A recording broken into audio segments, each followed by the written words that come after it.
Hey everybody, so the other day you guys had a little look at scene 17, which you're going to do more of today. So you looked at the idea of mateship. Alright, we started this scene looking at themes of how far you can push a mateship. You the other day wrote down for me what makes a good mate and what makes a bad mate. Okay, so when we're doing this section, those are the kinds of things I want you to think about. So what makes a good friend, what makes a bad friend, and in this instance, why is Rico pushing their mateship or his friendship with Jared to the edge, basically. So the first thing you need to do is get out your sheet, okay, the ones that I gave you, your scene 17, the one that you guys started annotating the other day. As I talk, you're going to do the same thing again. Alright, you need to annotate it by writing down the techniques that are used and by writing down what effect they have. Alright, so maybe pause this now and give yourselves some time to get yourselves organized. So first things first, we'll have a quick read. So we start with Jared, mate. Alright, so Rico's just confessed. He's told Jared that he was the one that murdered Tracy. Alright, so we've got Jared saying, oh mate, alright, that disbelief. Now, I think Bronte the other day told us that this is an ellipsis. Alright, that's a technique that's used to show that a sentence is incomplete. And in this instance, I think it's because Jared is in complete disbelief. So it's, oh my God, mate, what have you done? Alright, so the ellipsis there is used to show Jared's disbelief because Rico's just confessed to a murder. Rico has told us that he did it with a rock. Alright, that really violent sort of recap that he gave us, or recount of what he did and why he did it. And he's telling us now that he stood over her with a rock in one hand and an earring in the other. Alright, a rock sort of symbolizing that violence, alright, the image or the symbol of violence and of murder. And this girl's earring in the other, alright, reminding us that really all she did that night was go there for a good time. So those two images sort of contrast against each other to show the violence and also to show sort of almost the innocence and the party attitude that this girl had, because all she wanted to do was go and have fun. Then we've got this big silence from Rico, alright, he is thinking to himself, what have I done? And Jared is not filling the silence, so Rico just pushes on.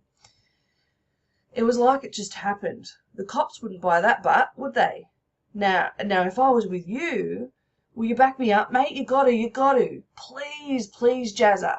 All right? So we've got that real begging tone coming through, and we can tell that he's begging because he's constantly repeating what he's saying. You got to, please, Jazza.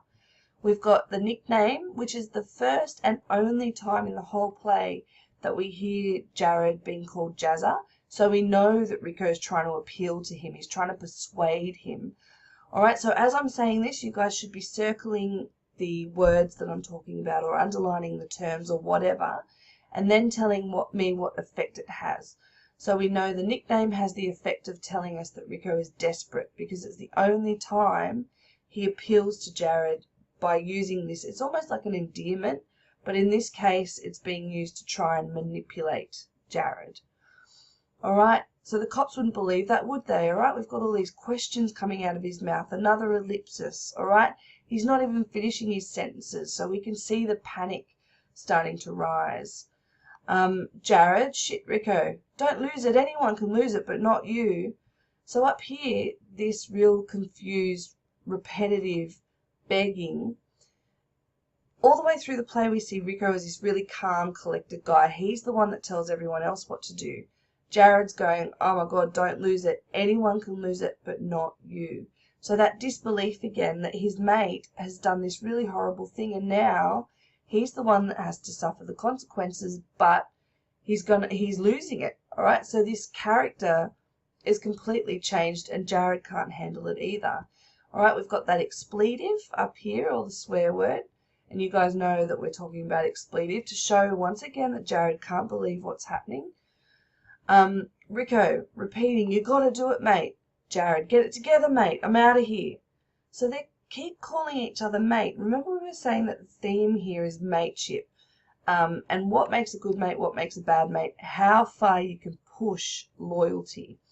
And they're constantly using the word mate. So we've got it up here once, twice, 3, 4, 5. So we've got mate about 5 times throughout this whole section. So maybe go through now and just circle them.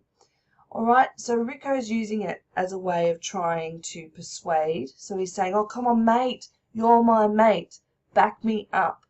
And Jared's almost using it as a way to distance himself. So remember, I think Jacob the other day was saying, you can say you're my mate, you know, you're my friend and you're really important to me, or you can just shake hands with someone and say, hey, go on, mate. And in this instance, it's starting to sort of change a little bit because Jared's trying to snap Rico out of his panic. He's going, come on, mate, come on. All right, so there's that idea that the mateship is slightly changing. Rico's using it to try and manipulate. Jared's now trying to separate himself a little bit. So Rico's saying, don't run away, mate. It'll look bad. Bad for me. Worse for you. All right, remember we said before, last time, that Rico's starting to use threats. All right, it was Gabby who said he's manipulative, and he is. All right, Harry said that he's a user, and he is. We're seeing that he's twisting this whole situation and trying to put it back onto Jared, when really Jared hasn't done anything, you know, physically wrong other than not stopping what happened, which we know about from the end of the play. So here we've got worse for you. Very short sentences again. All right, truncated sentences. It'll look bad. Bad for me. Worse for you. 3 words in each sentence. Very short because he's trying to now get his point across that you are my mate. You are in this with me.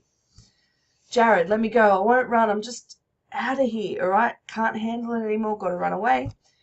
Rico, will you back me up? Tell him I was with you. He needs an answer, that desperation. So the 4 questions, would they? Will you back me up, mate? Will you back me up? Tell them I was with you. He's getting really panicky, and we can see it through the amount of questions that he's asking and the fact that a lot of those questions are very similar. I don't know. I just got to think about it. So Jared's leaving, he can't handle it. And the final sentence we get, or the final bit of dialogue in that scene, is Rico repeating what he said from the very beginning of the scene. Remember, I'd do it for you because you're my mate. All right, Gemma said they were bros. They're really good mates. And Rico now is pulling on that loyalty to make sure that he's got himself a false alibi to keep himself out of jail. All right, so I hope you've gone through and annotated. What you can do is go back and pause the video. So if you need to add any information, but remember the main thing is that you're circling or underlining a technique, telling me what the technique is. So how does the dialogue help us to understand what the characters are saying, feeling, and how it all connects to the themes that we're looking at. So here we've discussed the idea that this scene in particular ties in with the theme of mateship and questions how far a mateship can be pushed. Jared is asked in particular to sacrifice his moral compass, having to choose between doing what's legally, what most of us would say morally right, by telling the police that he wasn't with Rico because he's already told the cops that he was alone, or being loyal to a mate who has stuck up for him before. We know from the beginning of the play that Rico has been there for Jared, almost like the father that Jared hasn't had. Now you guys have got some questions to do. All right, the word mate is used repeatedly throughout the scene. However, the implications of its meaning change as it progresses. So remember I was talking about how the idea of a mate here is really twisted. All right, from what we would think of as a good mate, this is the point where Rico is taking that mateship and he is completely manipulating it for his own means. So the idea of being mate, and it's repeated heaps throughout.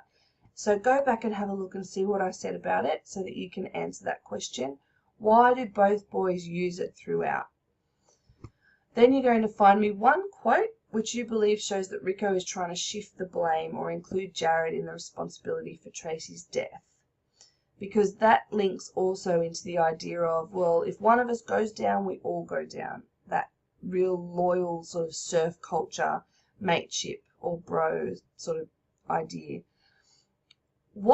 Next one. What technique is used in this quote to support your idea? So when you find that quote, when you're able to tell me what quote tells us that Rico is trying to blame Jared as well, or trying to get him in on it with him, you have to tell me, find a technique within that quote. So go back, have a look for the quote, see what I said about the quote, and then tell me how the technique helps us to understand a little bit more about that character.